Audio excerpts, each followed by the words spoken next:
Salam sejahtera buat kita semua, berkah dalam. Saya Nana, kali ini sebagai host acara podcast Novena Kebangsaan tema kedua dengan judul Syukur atas panggilan untuk andil membangun bangsa dengan semangat solidaritas dan subsidiaritas. Kali ini kita akan ngobrol-ngobrol santai bersama Ibu Lupi. Salam sehat Ibu. Sehat, salam juga Mbak Nana. Iya, Bu Lupi adalah Wakil Ketua Dewan Pastoral Paroki Santa Maria Assunta Gamping. Ibu bernama Ibu Cecilia Lupi Satesti ya Bu ya? Ibu lahir di Purworejo 1 Agustus 1969. Saat ini selain sebagai Wakil Ketua Dewan Pastoral Paroki Gereja Santa Maria Assunta Gamping, Ibu juga adalah seorang kepala sekolah ya Bu ya? Guru ya Mbak ya? Oh, guru yang dapat tugas sebagai kepala sekolah. Begitu, guru yang sedang dapat tugas sebagai kepala sekolah di SMK Negeri 1 Kokap Kulon Progo. Luar biasa. Itu tugas yang nggak mudah loh Bu. Lumayan jauh. Lumayan jauh ya, tempat tinggal Ibu padahal di Balai Catur, Gamping. Itu perjalanannya berapa lama Bu kalau berangkat? Ya 55 menit gitu. Hampir 1 jam. Ya. Kalau agak ngebut sedikit ya bisa 45 menit. Oh, luar biasa ya. Untung sih kan pagi itu. Oh, iya, apalagi macet loh sebenarnya nih ya perjalanan ya. Ibu, saya lumayan bangga bisa berkenalan dengan Ibu. Ibu kan sebagai kepala sekolah juga di paroki kan juga adalah Wakil Ketua Dewan Pastoral ya Bu. Ini kan tidak kalau orang Jawa bilang ujuk-ujuk muncul tiba-tiba gitu ya dengan sikap leadership, tanggung jawab seperti itu. Pastinya ada didikan orang tua ya Bu ya, yang membuat Ibu menjadi seperti sekarang ini. Kira-kira apa Bu yang Ibu ingat saat orang tua Ibu mendidik Ibu menjadi sekarang? Ya Mbak Nana, jadi masa kecil saya itu ada di sebuah paroki kecil di Kutoharjo. Kutoharjo itu bagian ya dari Purworejo. Dan pada saat itu saya masih mengalami ada romo yang dari Jerman kalau tidak salah waktu itu. Kita kan bilangnya Romo Londo kan Romo Londo gitu. Nah, sebetulnya keberanian itu muncul ketika begini. Saya sering diajak romo itu ketika ada misa di stasi. Saya mulai dari kelas 3, 4 SD begitu, 4 SD lah. Itu saya sudah menjadi misdinar waktu itu. Begitu terus sering diajak romo untuk misa di stasi, menjadi misdinar di stasi. Nah, itu satu kesempatan yang saya kira pada akhirnya saya sadari itu yang membentuk keberanian saya. Karena kan pasti tidak dengan bapak dan ibu ya, tidak dengan bapak dan ibu. Itu yang pertama. Yang kedua Mbak Nana, ketika jadi kalau sekarang kan tugas misdinar sudah dijadwal ya, dijadwal dengan rapih. Kalau dulu kan kadang-kadang kita begini, sore ini baru mau misa, anak-anak sudah datang begitu. Terus nanti ada ini siapa yang mau tugas misdinar sore ini? Saya. Nah, waktu itu sering begitu Mbak Nana. Jadi inisiatif. Ya, langsung begitu. Nah, saya kira tidak disadari pula itu bahwa pada akhirnya membentuk saya ingin melakukan sesuatu dalam tanda petik tidak untuk mendapatkan apa-apa ya. Artinya bukan mendapatkan pujian atau apa tidak, tetapi memang saya ingin melakukan sesuatu. Dan ketika kecil seringkali saya diberi tugas yang ketika sebetulnya ini untuk siswa yang kelas 5, 6 lebih gitu. Senior dari Ibu harusnya ya. Tapi kelas 4 saya sudah di ini. Mungkin karena waktu itu juga postur saya tinggi, termasuk tinggi gitu. Walaupun masih kelas walaupun masih kelas 4 begitu, tetapi posturnya sama dengan yang kelas 5 dan 6 sehingga bisa jadi itu saya dipilih ya di antaranya begitu ya. Ya, tapi memang banyak pengalaman-pengalaman masa kecil yang akhirnya membentuk saya menjadi seperti itu. Jadi terpola ya Bu ya, terpola, ada keberanian, ada inisiatif gitu ya. Ingin melakukan sesuatu.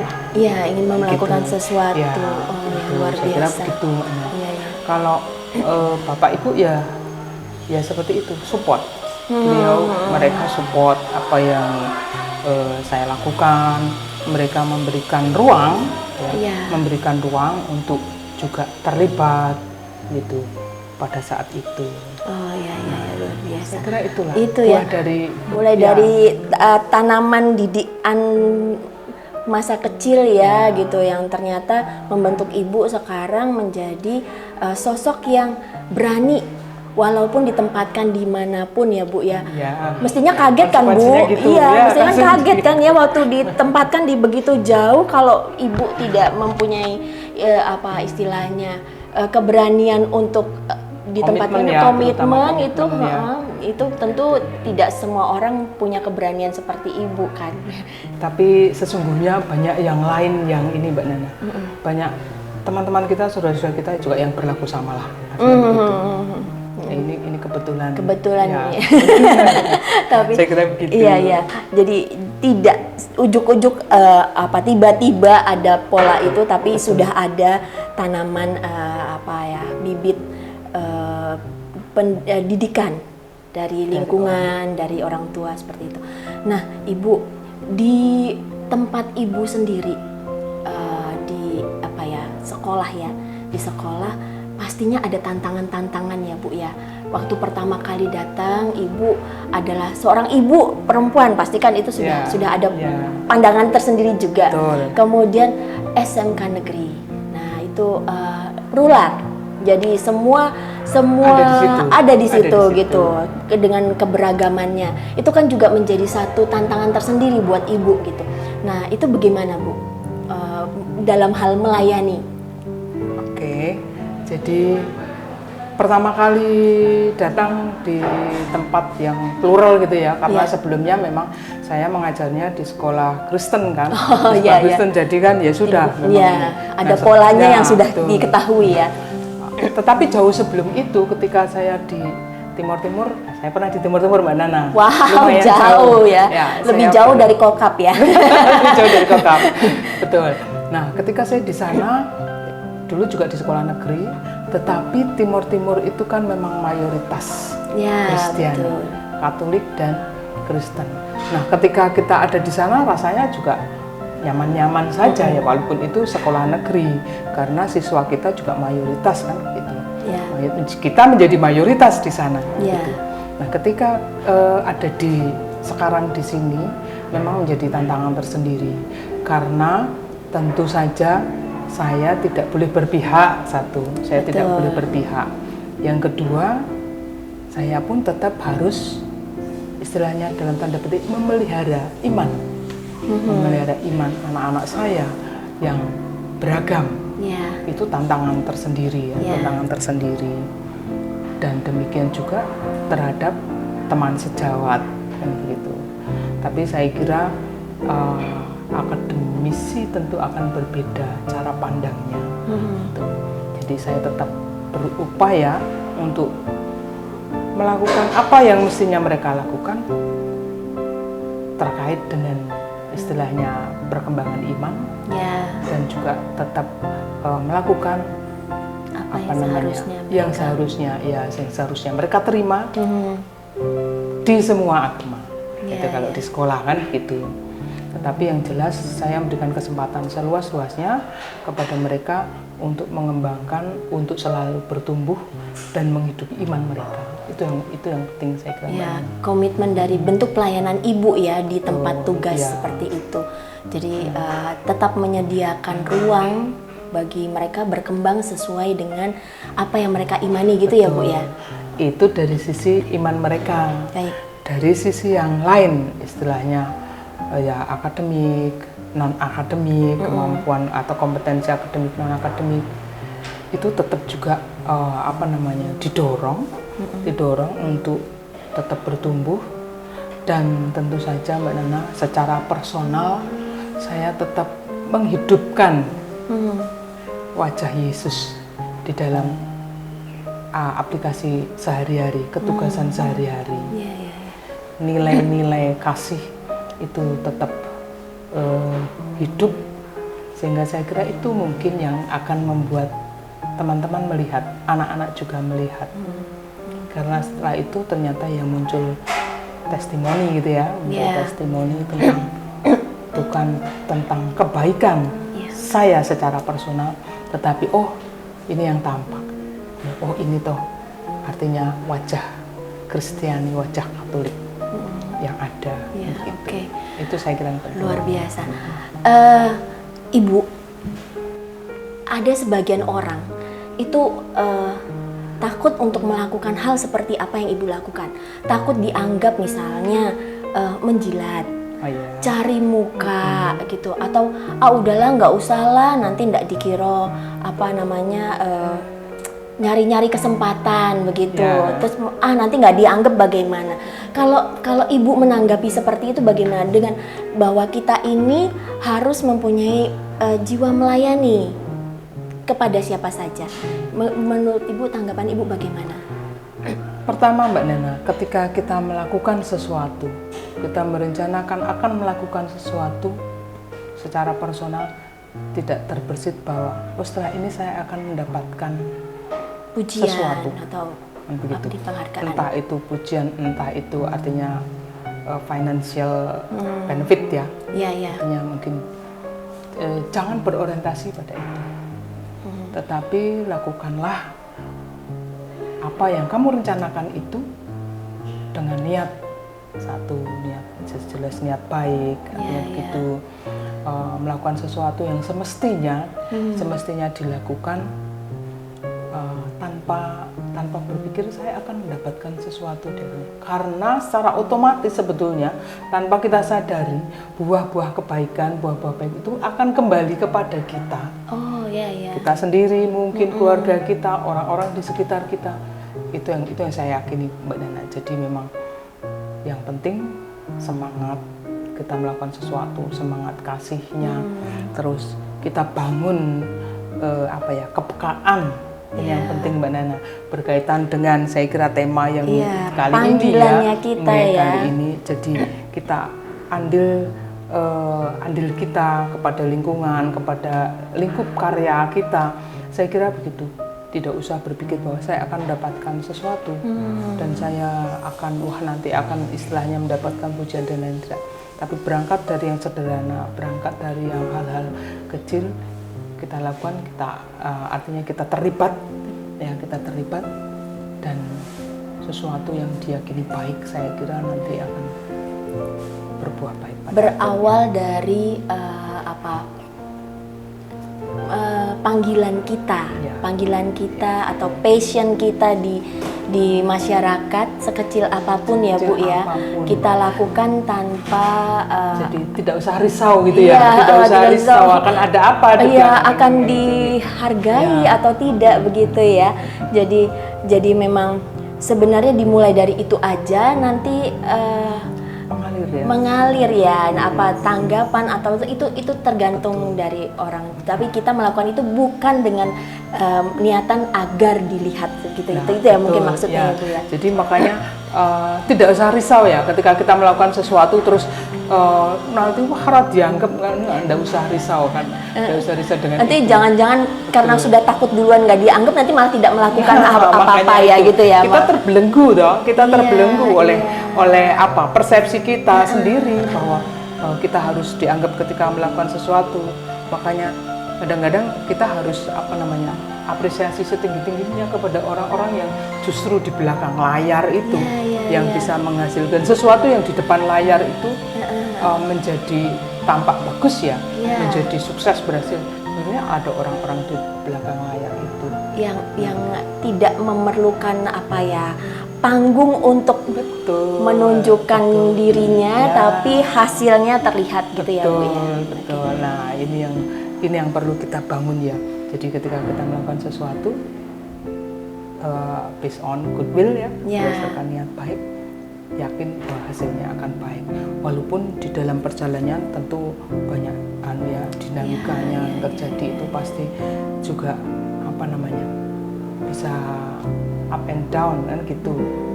Jadi kadang-kadang membuat kita lemah. Ya, malah Kadang-kadang melemahkan niatan Benar, kita ya Bu ya. Itu kita juga punya tokoh keren juga itu Bu, yang punya jiwa seperti itu, tidak terlihat namun efeknya luar biasa ya. Romo Betul. Gregorius Utomo Utomo.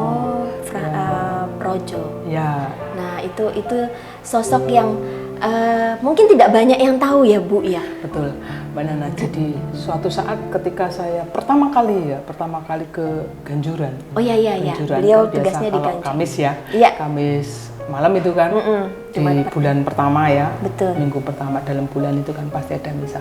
Saya pertama heran kok Mbak Nana. Kok banyak umat yang datang kepada beliau, salam taklim, Yes. didoakan. Iya. Saya tadinya kan belum tahu. Oh, terus saya berbagi. Oh, saya belajar. Oh, ini yang Romo Tomo kan? Iya. Ini Romo Tomo. Terus banyak umat yang ini. Nah, saya yakin bahwa apa yang diyakini umat itu buah Ya, dari apa yang dilakukan Romo Tomo pada masa sebelumnya. Iya. Dan saya yakin pula bahwa itu tidak muncul tiba-tiba.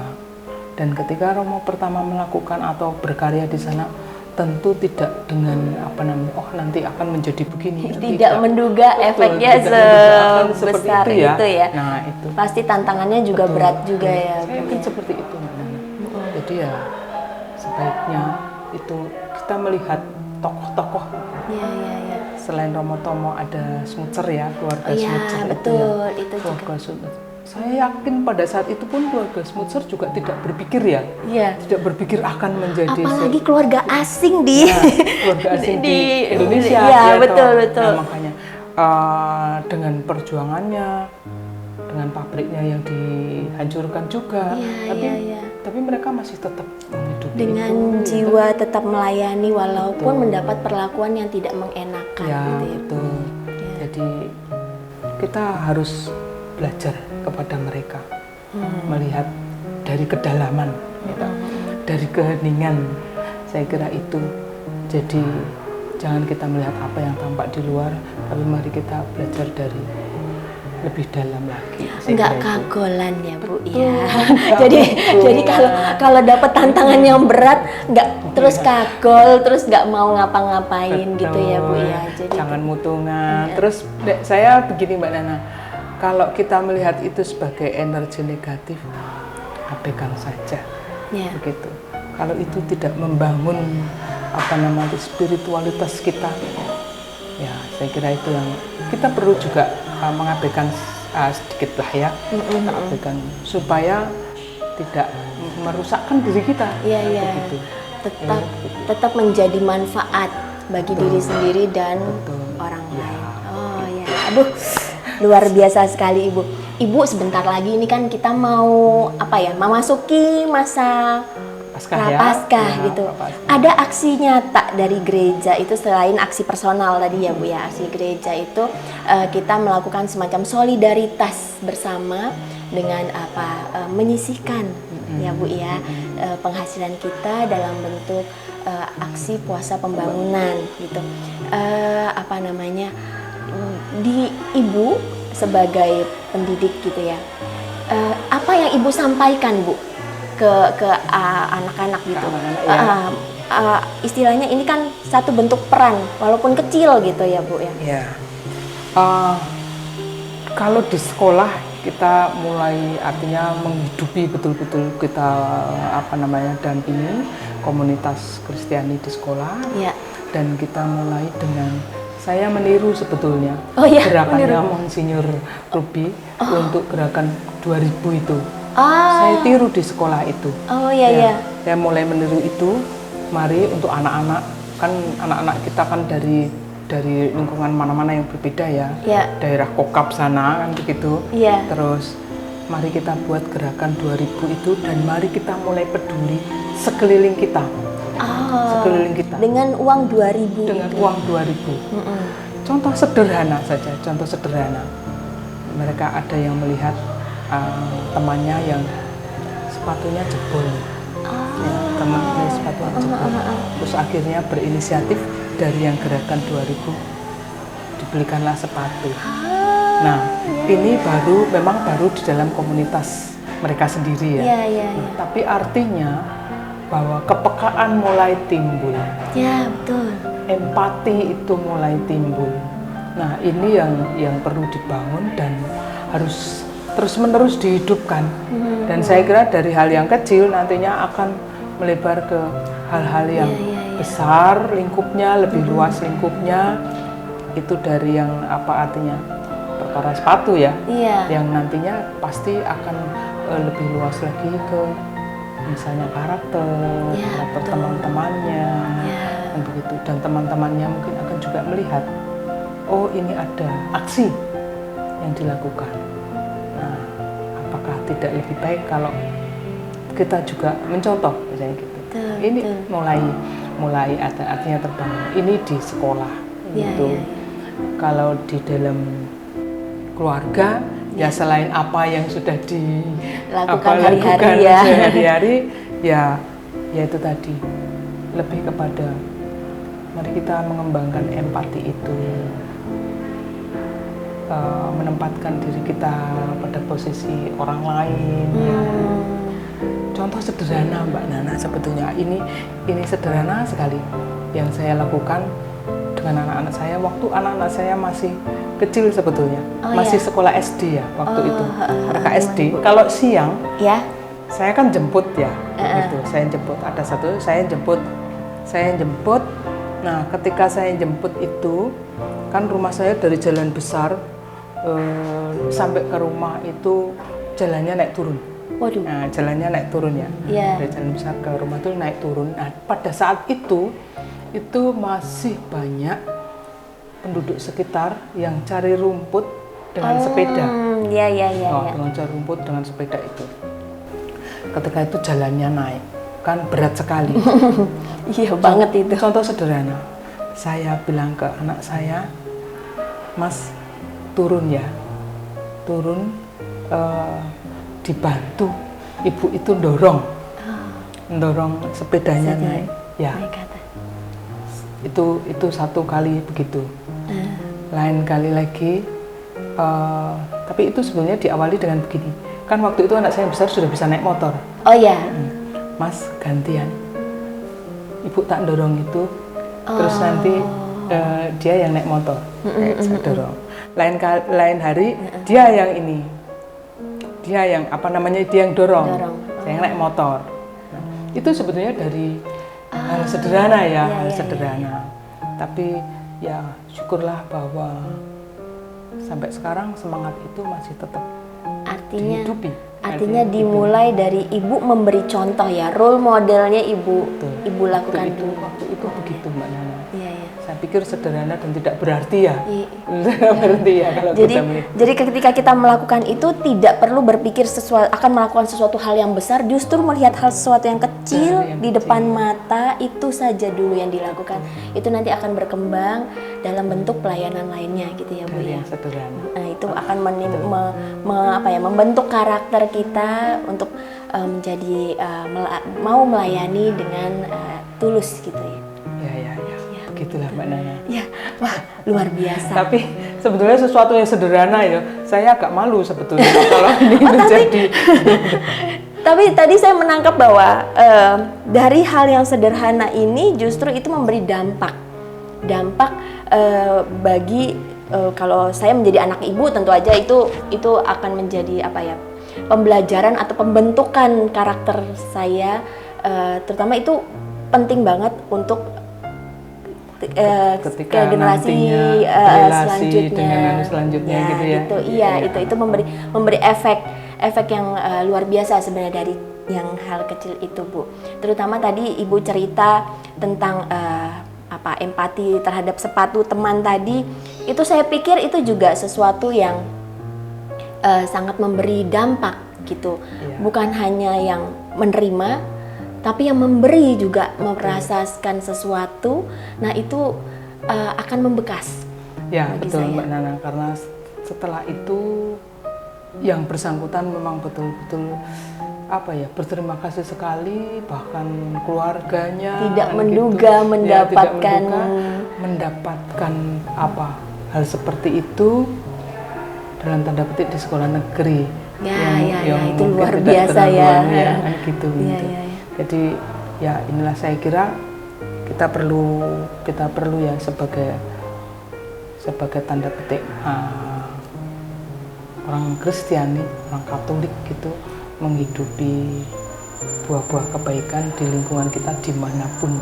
Dan saya kira dari kita personal satu-satu dimanapun tempatnya kita bisa melakukan itu. Kita adalah cerminan dari kasih Tuhan kepada sesama kita. Ya. Kita harus bisa memberikan pancaran itu ya Bu ya bagi sesama kita. Luar biasa sekali Ibu. Banyak hal yang sudah kita dapatkan dari obrol-obrol kita ini tadi ya. Jangan nanti bisa lebih lama lagi kalau kita. Iya betul Ibu. Iya. Ini Bu, saya hanya minta statement terakhir, closing statement buat buat kita ini ya Bu ya. Tadi Ibu sudah banyak bercerita, tapi kami ingin ada satu pesan mendalam Ibu buat kami ini yang menonton gitu, supaya itu menjadi bekal kita untuk menjalani panggilan kita selama ini. Ya, tidak terlalu muluk-muluk ya Mbak Nana, dan mungkin juga ya berangkat dari sesuatu yang sederhana, terutama berkaitan dengan tema novena kebangsaan kita yang kedua ini. Saya hanya ingin mengajak kita semua menjadi pembelajar aktif. Pembelajar aktif. Ya, orang-orang yang suka belajar dalam bidang apapun. Jangan berpikir bahwa belajar itu untuk kegiatan akademik saja, tetapi akan lebih berarti, saya kira bermakna kita belajar untuk melihat segala sesuatu dengan lebih luas lagi, terutama kaitannya dengan andil kita, dengan keberadaan kita sebagai orang yang istilahnya 100% Katolik, 100% Indonesia. Ya, saya kira itu Mbak Nana. Ya, terima kasih Ibu. Jadi pesannya sangat dalam bahwa kita tadi itu harus bisa menjadi pembelajar untuk menjalani panggilan kita. Jangan bosan-bosan untuk belajar menjadi pelayan yang terbaik. Betul. Terutama di negara kita yang beragam ini, jangan pernah berhenti melakukan hal baik bagi negara dan bagi masyarakat sekitar. Ya, begitu kita akhiri dulu Ibu. Terima kasih banyak atas ngobrol-ngobrolnya. Ya, salam sehat selalu Ibu. Sehat ya, semuanya. Ya, berkah dalam buat kita semua.